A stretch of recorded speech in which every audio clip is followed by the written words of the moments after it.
Chapter 3. No one dared to remove the apple lodged in Gregor's flesh, so it remained there as a visible reminder of his injury. He had suffered it there for more than a month, and his condition seemed serious enough to remind even his father that Gregor, despite his current sad and revolting form, was a family member who could not be treated as an enemy. On the contrary, as a family there was a duty to swallow any revulsion for him and to be patient.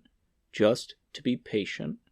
Because of his injuries, Gregor had lost much of his mobility, probably permanently. He had been reduced to the condition of an ancient invalid, and it took him long minutes to crawl across his room. Crawling over the ceiling was out of the question, but this deterioration in his condition was fully, in his opinion, made up for by the door to the living room being left open every evening. He got into the habit of closely watching it for 1 or 2 hours before it was opened, and then, lying in the darkness of his room where he could not be seen from the living room, he could watch the family in the light of the dinner table and listen to their conversation, with everyone's permission, in a way, and thus quite differently, than before.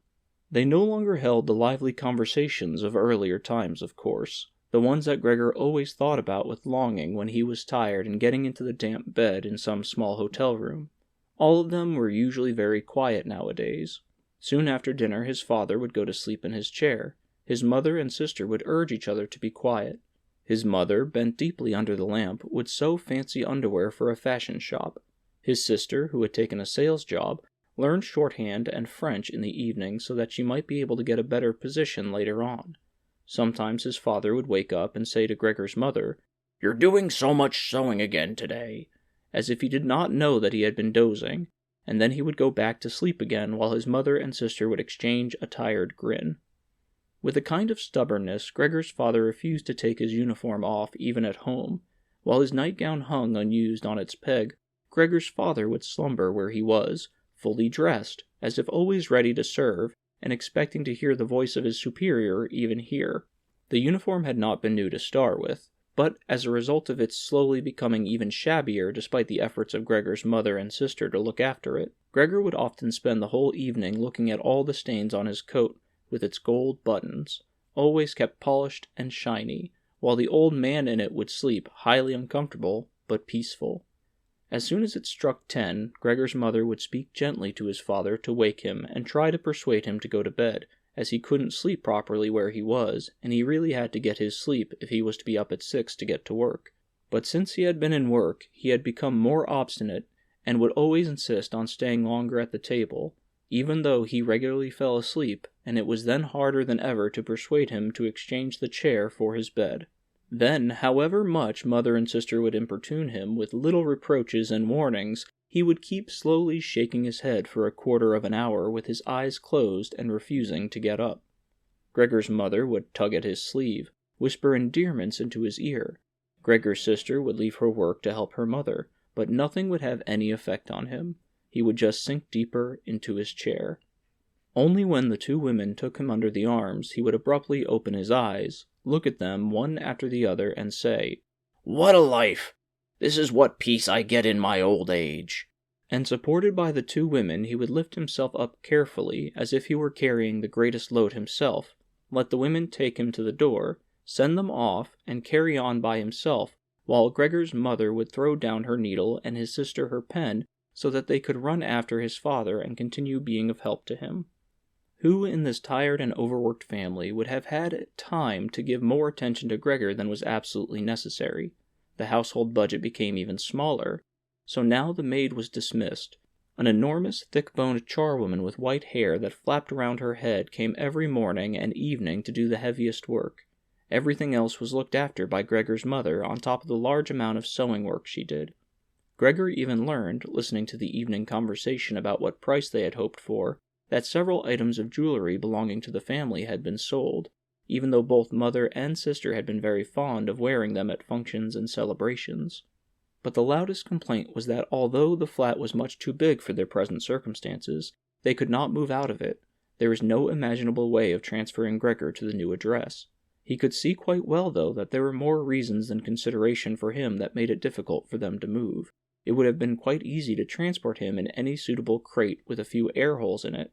The main thing holding the family back from their decision to move was much more to do with their total despair, and the thought that they had been struck with a misfortune unlike anything experienced by anyone else they knew or were related to. They carried out absolutely everything that the world expects from poor people. Gregor's father brought bank employees their breakfast.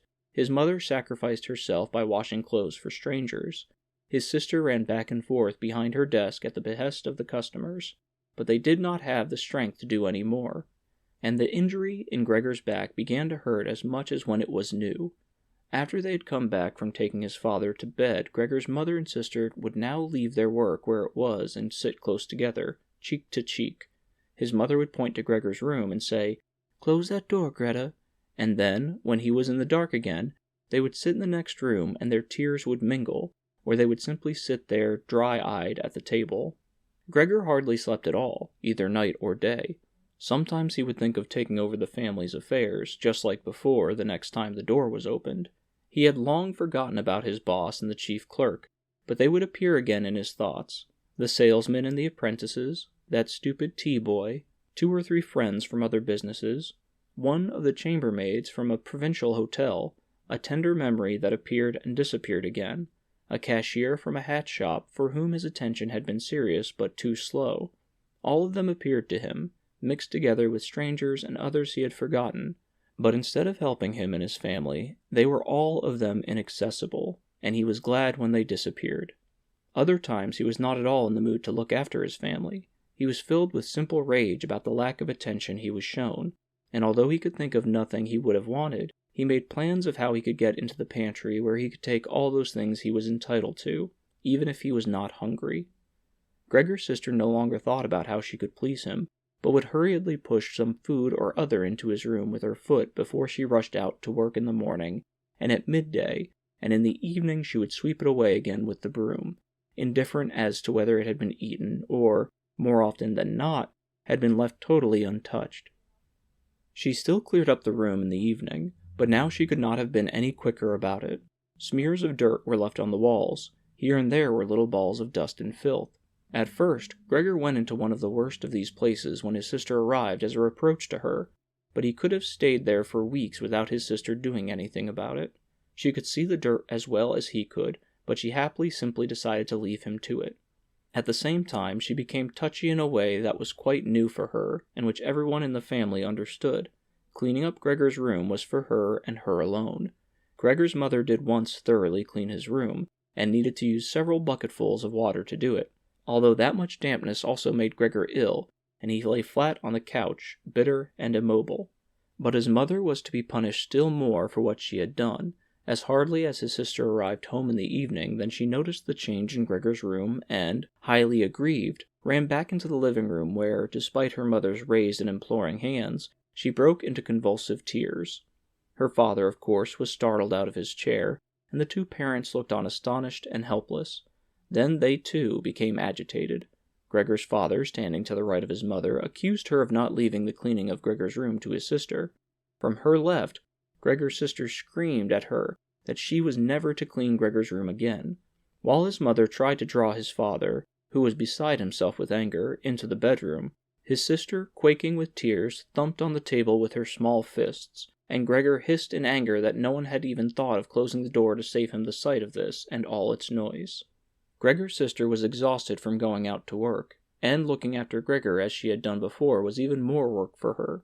But even so, his mother ought certainly not to have taken her place. Gregor, on the other hand, ought not to be neglected. Now, though, the charwoman was here, this elderly widow with a robust bone structure that made her able to withstand the hardest of things in her long life, wasn't really repelled by Gregor. Just by chance one day, rather than any real curiosity, she opened the door to Gregor's room and found herself face to face with him. He was taken totally by surprise. No one was chasing him, but he began to rush to and fro, while she just stood there in amazement with her hands crossed in front of her.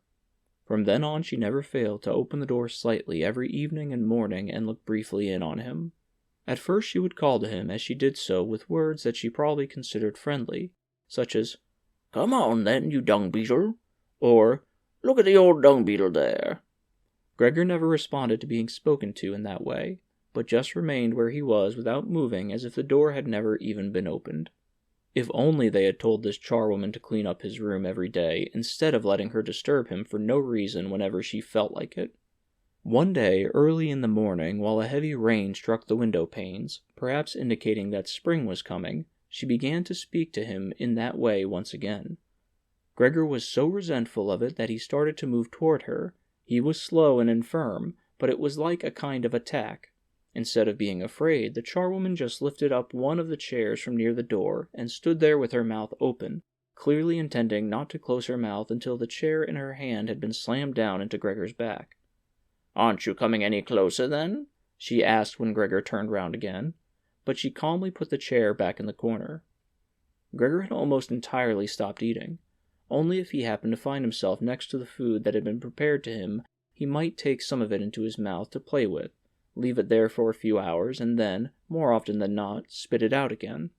At first he thought it was distress at the state of his room that stopped him eating, but he had soon got used to the changes made there. They had got into the habit of putting things into his room that they had no room for anywhere else, and there were now many such things as one of the rooms in the flat had been rented out to 3 gentlemen.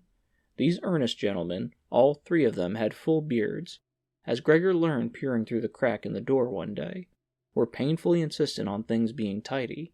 This meant not only in their own room, but since they had taken a room in this establishment, in the entire flat, and especially in the kitchen. Unnecessary clutter was something they could not tolerate, especially if it was dirty. They had moreover brought most of their own furnishings and equipment with them. For this reason many things had become superfluous which, although they could not be sold, the family did not wish to discard. All these things found their way into Gregor's room. The dustbins from the kitchen found their way in there too. The charwoman was always in a hurry, and anything she couldn't use for the time being she would just chuck it in there. He, fortunately, would usually see no more than the object and the hand that held it. The woman most likely meant to fetch the things out again when she had time and the opportunity, or to throw everything out in one go, but what actually happened was that they were left where they landed when they had first been thrown, unless Gregor made his way through the junk and moved it somewhere else. At first he moved it because, with no other room free where he could crawl about, he was forced to, but later on he became to enjoy it, although moving about it in that way left him sad and tired to death, and he would remain immobile for hours afterwards. The gentlemen who rented the room would sometimes take their evening meal at home in the living room that was used by everyone, and so the door to his room was often kept closed in the evening. But Gregor found it easy to give up having the door open. He had, after all, often failed to make use of it when it was open, and, without the family having noticed it, lain in his room in its darkest corner. One time, though, the charwoman left the door to the living room slightly open, and it remained open when the gentleman who rented the room came in the evening, and the light was put on. They sat up at the table where formerly Gregor had taken his meals with his father and mother. They unfolded the serviettes and picked up their knives and forks. Gregor's mother immediately appeared in the doorway with a dish of meat, and soon behind her came his sister with a dish piled high with potatoes. The food was steaming and filled the room with its smell. The gentlemen bent over the dishes set in front of them as if they wanted to test the food before eating it, and the gentleman in the middle, who seemed to count as an authority for the other 2, did indeed cut off a piece of meat while it was still in its dish, clearly wishing to establish whether it was sufficiently cooked or whether it should be sent back to the kitchen. It was to his satisfaction, and Gregor's mother and sister, who had been looking on anxiously, began to breathe again and smiled. The family themselves ate in the kitchen. Nonetheless, Gregor's father came into the living room before he went into the kitchen, bowed once with his cap in his hand, and did his round of the table. The gentlemen stood as one, and mumbled something into their beards. Then, once they were alone, they ate in near-perfect silence.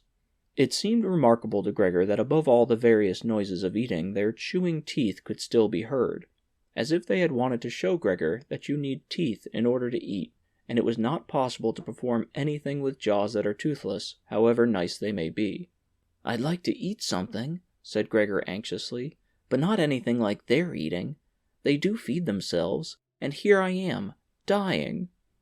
Throughout all this time, Gregor could not remember having heard the violin being played, but this evening it began to be heard from the kitchen.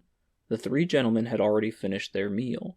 The one in the middle had produced a newspaper, given a page to each of the others, and now they leaned back in their chairs, reading them and smoking. When the violin began playing, they became attentive, stood up and went on tiptoe over to the door of the hallway where they stood pressed against each other. Someone must have heard them in the kitchen, as Gregor's father called out, "Is the playing perhaps unpleasant for the gentleman? We can stop it straight away." "On the contrary," said the middle gentleman.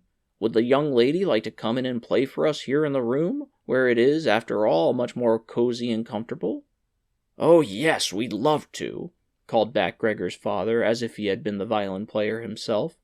The gentleman stepped back into the room and waited. Gregor's father soon appeared with the music stand, his mother with the music, and his sister with the violin. She calmly prepared everything for her to begin playing. His parents, who had never rented a room out before, and therefore showed an exaggerated courtesy toward the three gentlemen, did not even dare to sit on their own chairs. His father leaned against the door with his right hand pushed in between two buttons on his uniform coat. His mother, though, was offered a seat by one of the gentlemen, and sat, leaving the chair where the gentleman happened to have placed it, out of the way in a corner. His sister began to play. Father and mother paid close attention, one on each side, to the movements of her hands. Drawn in by the playing, Gregor had dared to come forward a little, and already had his head in the living room. Before he had taken great pride in how considerate he was, but now it hardly occurred to him that he had become so thoughtless about the others. What's more, there was now all the more reason to keep himself hidden, as he was covered in the dust that lay everywhere in his room, and flew up at the slightest movement. He carried threads, hairs, and remains of food about on his back and sides. He was much too indifferent to everything now to lay on his back and wipe himself on the carpet like he had used to do several times a day, and despite this condition, he was not too shy to move forward a little into the immaculate floor of the living room. No one noticed him, though. The family was totally preoccupied with the violin playing. At first, the three gentlemen had put their hands in their pockets and come up far too close behind the music stand to look at all the notes being played, and they must have disturbed Gregor's sister. But soon, in contrast with the family, they withdrew back to the window with their heads sunk and talking to each other at half volume, and they stayed by the window while Gregor's father observed them anxiously.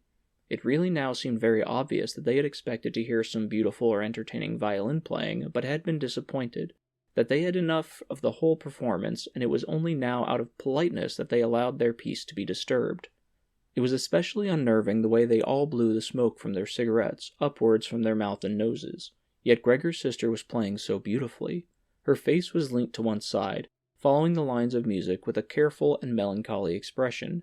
Gregor crawled a little further forward, keeping his head close to the ground so that he could meet her eyes if the chance came. Was he an animal if music could captivate him so?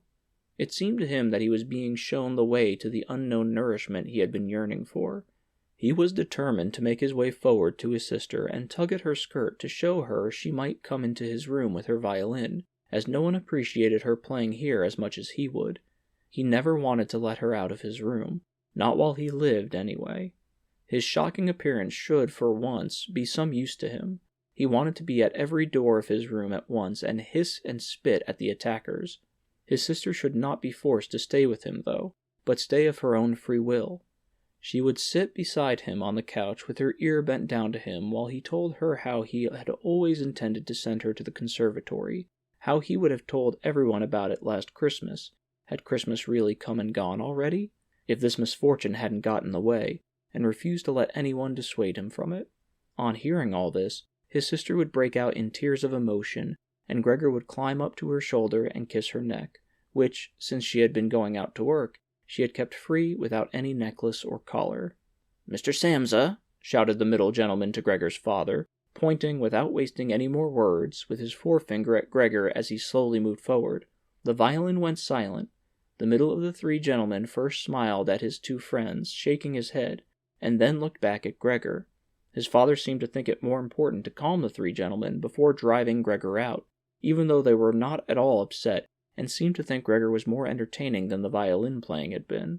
He rushed up to them with his arms spread out and attempted to drive them back into their room at the same time as trying to block their view of Gregor with his body. Now they did become a little annoyed, as it was not clear whether it was his father's behavior that annoyed them or the dawning realization that they had had a neighbor like Gregor in the next room without knowing it. They asked Gregor's father for explanations, raised their arms like he had, tugged excitedly at their beards, and moved back towards their room only very slowly. Meanwhile, Gregor's sister had overcome the despair she had fallen into when her playing was suddenly interrupted. She had let her hands drop and the violin and bow hang limply for a while, but continued to look at the music as if still playing. But then she suddenly pulled herself together, laid the instrument on her mother's lap, who still sat laboriously struggling for breath where she was, and ran into the next room, which, under pressure from her father, the three gentlemen were more quickly moving toward. Under his sister's experienced hand, the pillows and covers on the beds flew up and were put into order, and she already had finished making the beds and slipped out again before the three gentlemen had reached the room. Gregor's father seemed so obsessed with what he was doing that he forgot all the respect he owed to his tenants. He urged them and pressed them until, when he was already at the door of the room, the middle of the three gentlemen shouted like thunder and stamped his foot, and thereby brought Gregor's father to a halt. "I declare here and now," he said, raising his hand and glancing at Gregor's mother and sister to gain their attention too, "that with regard to the repugnant conditions that prevail in this flat and with this family," here he looked briefly but decisively at the floor, "I give immediate notice on my room.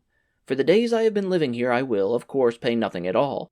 On the contrary, I will consider whether to proceed with some kind of action for damages from you, and believe me, it would be very easy to set the grounds for such an action."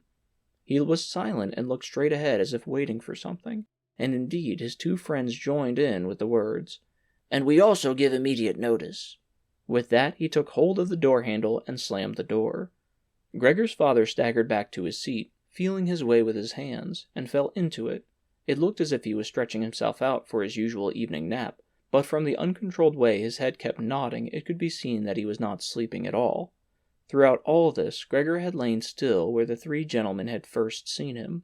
His disappointment at the failure of his plan, and perhaps also because he was weak from hunger, made it impossible for him to move. He was sure that everyone would turn on him at any moment, and he waited.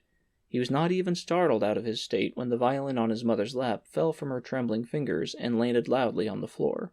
"Father, Mother," said his sister, hitting the table with her hand as introduction, "we can't carry on like this. Maybe you can't see it, but I can.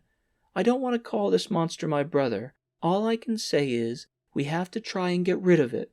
We've done all that's humanly possible to look after it and be patient. I don't think anyone could accuse us of doing anything wrong." "She's absolutely right," said Gregor's father to himself. His mother, who had still not had time to catch her breath, began to cough dully, her hand held out in front of her and a deranged expression in her eyes. Gregor's sister rushed to his mother and put her hand on her forehead. Her words seemed to give Gregor's father some more definite ideas. He sat upright, played with his uniform cap between the plates left by the three gentlemen after their meal, and occasionally looked down at Gregor as he lay there immobile. "We have to try to get rid of it," said Gregor's sister, now speaking only to her father as her mother was too occupied with coughing to listen. "It'll be the death of both of you. I can see it coming. We can't work as hard as we have to and then come home to be tortured like this. We can't endure it. I can't endure it any more." And she broke out so heavily in tears that they flowed down the face of her mother, and she wiped them away with mechanical hand movements. "My child," said her father with sympathy and obvious understanding, "what are we to do?" His sister just shrugged her shoulders as a sign of the helplessness and tears that had taken hold of her, displacing her earlier certainty. "If he could just understand us," said his father almost as a question. His sister shook her hand vigorously through her tears as a sign that there was no question. "If he could just understand us," repeated Gregor's father, closing his eyes in acceptance of his sister's certainty that that was quite impossible, "then perhaps we could come to some kind of arrangement with him. But as it is—" "It's just got to go," shouted his sister. "That's the only way, Father. You've got to get rid of the idea that that's Gregor. We've only harmed ourselves by believing it for so long. How can that be Gregor? If it were Gregor, he would have seen long ago that it's not possible for human beings to live with an animal like that, and he would have gone of his own free will. We wouldn't have a brother any more then, but we would carry on with our lives and remember him with respect. As it is, this animal is persecuting us. It's driven out our tenants. It obviously wants to take over the whole flat and force us to sleep on the streets. Father, look, just look," she suddenly screamed. "He's starting again." In her alarm, which was totally beyond Gregor's comprehension, His sister even abandoned his mother as she pushed herself vigorously out of her chair, as if more willing to sacrifice her own mother than stay anywhere near Gregor. She rushed over to behind her father, who had become excited merely because she was, and stood up half raising his hands in front of Gregor's sister as if to protect her. But Gregor had no intention of frightening anyone, least of all his sister. All he had done was begun to turn around so that he could go back into his room, although that was in itself quite startling, as his pain-racked condition meant that turning round required a great deal of effort, and he was using his head to help himself do it, repeatedly raising it and striking it against the floor. He stopped and looked round. They seemed to have realized his good intention, and had only been alarmed briefly.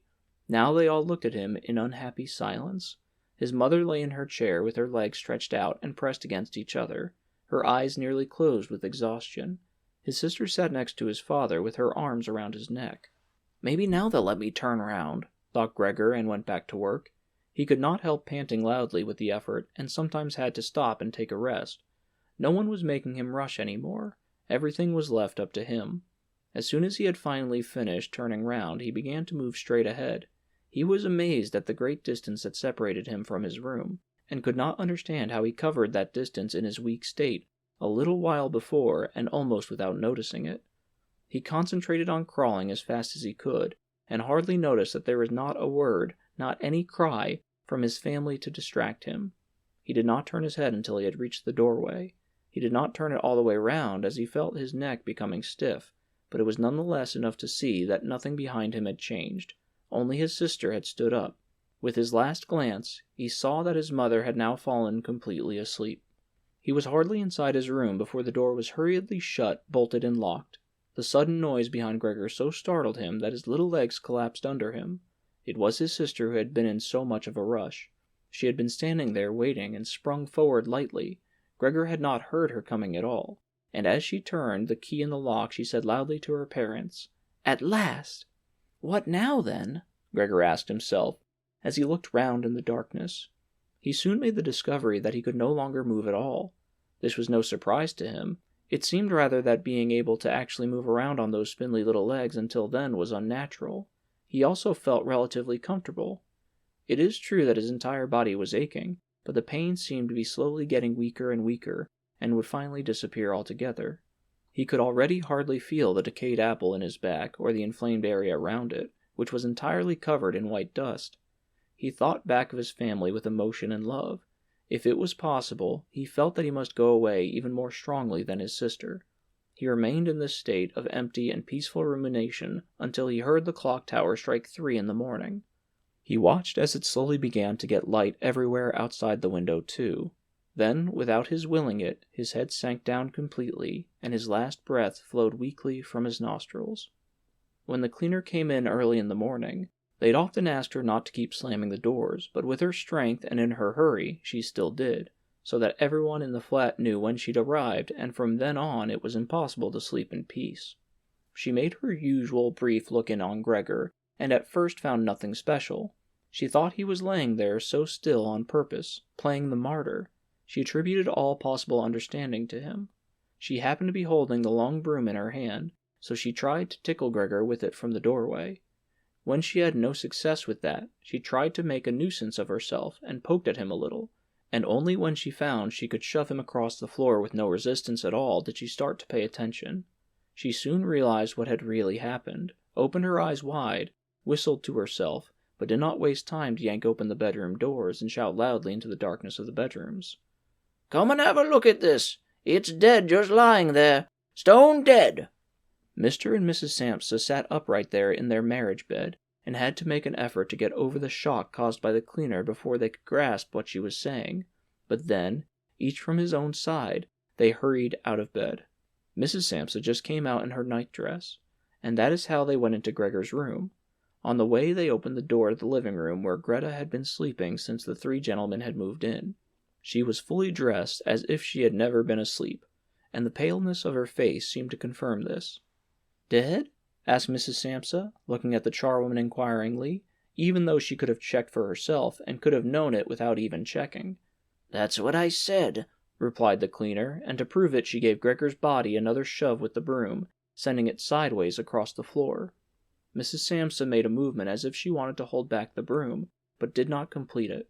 "Now then," said Mr. Samsa, "let's give thanks to God for that." He crossed himself, and the 3 women followed his example. Grete, who had not taken her eyes from the corpse, said, "Just look at how thin he was. He didn't eat anything for so long. The food came out again just the same as when it went in." Gregor's body was indeed completely dried up and flat. They had not seen it until then, but now he was not lifted up on his little legs, nor did he have anything to make them look away. "Grete, come with us in here for a little while," said Mrs. Samsa with a pained smile, and Grete followed her parents into the bedroom, but not without looking back at the body. The cleaner shut the door and opened the window wide. Although it was still early in the morning, the fresh air had something of warmth mixed in with it. It was already the end of March, after all. The 3 gentlemen stepped out of their room and looked round in amazement for their breakfasts. They had been forgotten about. "Where's our breakfast?" the middle gentleman asked the cleaner irritably. She just put her finger on her lips and made a quick and silent sign to the men that they might like to come into Gregor's room. They did so, and stood round Gregor's corpse with their hands in the pockets of their well-worn coats. It was now quite light in the room. Now the door of the bedroom opened and Mr. Samsa appeared in his uniform, with his wife on one arm and his daughter on the other. All of them had been crying a little. Grete now and then pressed her face against her father's arm. "Leave my home now," said Mr. Samsa, indicating the door and without letting the women from him. "What do you mean?" asked the middle of the 3 gentlemen, somewhat disconcerted, and he smiled sweetly. The other 2 held their hands behind their back and continually rubbed them together in a gleeful anticipation of a loud quarrel which could only end in their favor. "I mean what I said," answered Mr. Samsa, and with his 2 companions went in a straight line towards the men. At first he stood there still, looking at the ground as if the contents of his head were rearranging themselves into new positions. "All right, we'll go then," he said, and looked up at Mr. Samsa as if he had been suddenly overcome with humility and wanted permission again from Mr. Samsa for his decision. Mr. Samsa merely opened his eyes wide and briefly nodded to him several times. At that, and without delay, the man actually did take long strides into the front hallway. His 2 friends had stopped rubbing their hands some time before and had been listening to what was being said. Now they jumped off after their friend, as if taken with a sudden fear that Mr. Samsa might go into the hallway in front of them and break the connection with their leader. Once there, all 3 took their hats from the stand, took their sticks from the holder, bowed without a word, and left the premises. Mr. Samsa and the 2 women followed them out onto the landing, but they had no reason to mistrust the men's intentions. As they leaned over the landing, they saw how the 3 gentlemen made slow but steady progress down the many steps. As they turned the corner on each floor, they disappeared and would reappear a moment later. The further down they went, the more that the Samsa family lost interest in them. When a butcher's boy, proud of posture with his tray on his head, passed them on his way up and came nearer than they were, Mr. Samsa and the woman came away from the landing and went, as if relieved, back into the flat. They decided the best way to make use of that day was for relaxation and to go for a walk. Not only had they earned a break from work, but they were in serious need of it. So they sat at the table and wrote 3 letters of excusal, Mr. Samsa to his employers, Mrs. Samsa to her contractor, and Grete to her principal. The cleaner came in while they were writing to tell them she was going. She'd finished her work for that morning. The 3 of them at first just nodded without looking up from what they were writing. It was only when the cleaner still did not seem to want to leave that they looked up in irritation. "Well?" asked Mr. Samsa. The charwoman stood in the doorway with a smile on her face, as if she had some tremendous good news to report, but would only do it when she was clearly asked to. The almost vertical little ostrich feather on her hat, which had been a source of irritation to Mr. Samsa all the time she had been working for them, swayed gently in all directions. "Well, what is it you want, then?" asked Mrs. Samsa, whom the cleaner had the most respect for. "Yes," she answered, and broke into a friendly laugh that made her unable to speak straight away.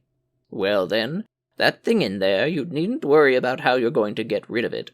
That's all been sorted out." Mrs. Samsa and Grete bent down over their letters as if intent on continuing with what they were writing. Mr. Samsa saw that the cleaner wanted to start describing everything in detail, but, with outstretched hand, he made it quite clear that she was not to. So, as she was prevented from telling them all about it, she suddenly remembered what a hurry she was in, and clearly peeved, called out, "Cheerio then, everyone." turned round sharply and left, slamming the door terribly as she went. "Tonight she gets sacked," said Mr. Samsa, but he received no reply from either his wife or his daughter, as the charwoman seemed to have destroyed the peace they had only just gained. They got up and went over to the window, where they remained with their arms around each other. Mr. Samsa twisted round in his chair to look at them, and sat there watching for a while. Then he called out, "Come here, then. Let's forget about all that old stuff, shall we? Come and give me a bit of attention." The two women immediately did as he said, hurrying over to him, where they kissed him and hugged him, and then they quickly finished their letters. After that, the three of them left the flat together, which was something they had not done for months, and took the tram out to the open country outside the town. They had the tram, filled with warm sunshine, all to themselves. Leaned back comfortably on their seats, they discussed their prospects, and found that on closer examination they were not all that bad. Until then they had never asked each other about their work, but all three had jobs which were very good and held particularly good promise for the future. The greatest improvement for the time being, of course, would be achieved quite easily by moving house. What they needed now was a flat that was smaller and cheaper than the current one, which had been chosen by Gregor, one that was in a better location and, most of all, more practical. All the time Grete was becoming livelier. With all the worry they had been having of late, her cheeks had become pale. But, while they were talking, Mr. and Mrs. Samsa were struck, almost simultaneously, with the thought of how their daughter was blossoming into a well-built and beautiful young lady. They became quieter. Just from each other's glance, and almost without knowing it, they agreed that it would soon be time to find a good man for her. And, as if in confirmation of their new dreams and good intentions, as soon as they reached their destination, Grete was the first to get up and stretch out her young body.